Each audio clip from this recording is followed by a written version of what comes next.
Welcome back to Yang Daily. I'll be your host, Alex Cheney, bringing you all the Yang news you need to live your life right.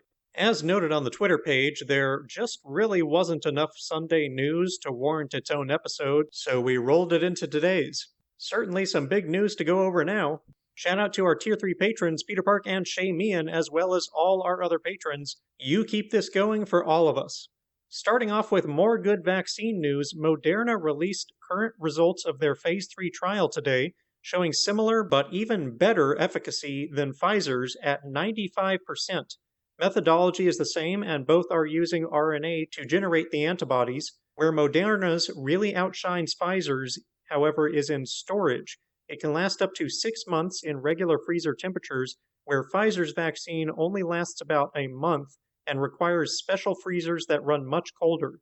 Moderna says they believe they can produce millions of doses before the end of the year, though they do not yet have emergency authorization from the FDA, and various uncertainties remain, such as how long immunity will last, whether it prevents the vaccinated from spreading the virus to others, long-term side effects, and so on. Regardless, it will still take many months to reach widespread vaccination, but these results are far better than health experts expected. But it appears to have come too late for Elon Musk, who has tested positive for COVID. Unlike most politicians, Musk is actually vital to solving some of humanity's problems, so I do find this concerning. He says it's a mild case and that he's had nothing more serious than off and on cold symptoms, though he has had a dismissive attitude toward the virus that far too much resembles Trump's own. To make him feel a bit better, Tesla was inducted into the S&P today, driving the stock price up about 15% and Elon's net worth up by about $15 billion. Grats to anyone who holds Tesla stock.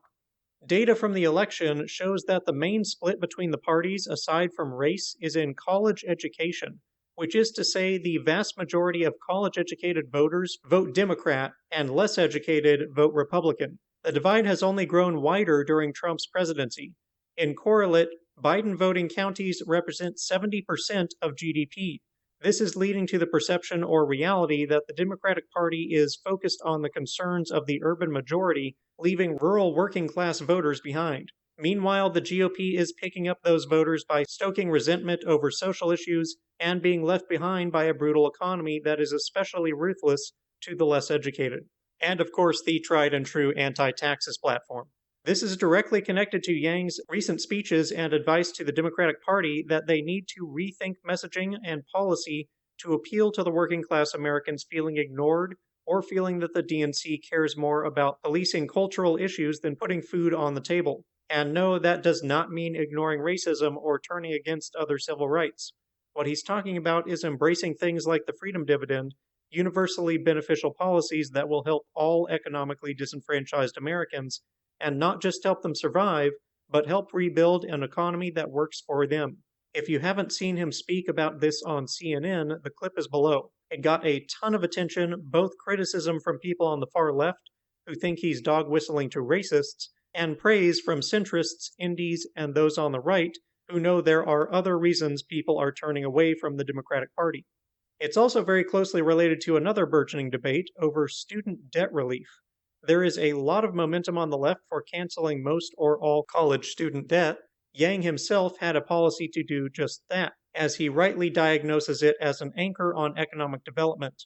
However, Scott Santens has taken a somewhat different approach, one worth considering.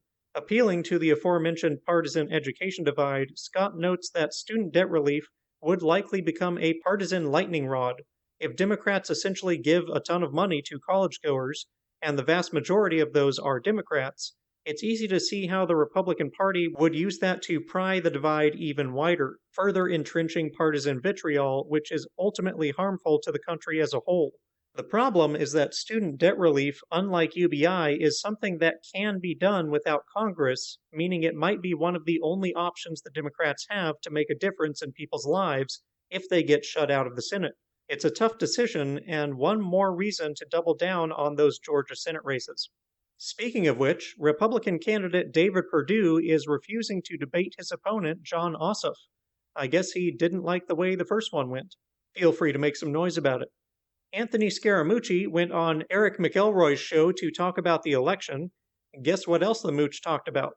how great an idea UBI is, and Yang for introducing it. Gotta love the mooch. Income Movement is holding their quarterly State of the Movement meeting, bringing leaders from key basic income organizations together to discuss getting UBI included in the first 100 days agenda of the new administration. Make sure to sign up and tune in because it starts tomorrow.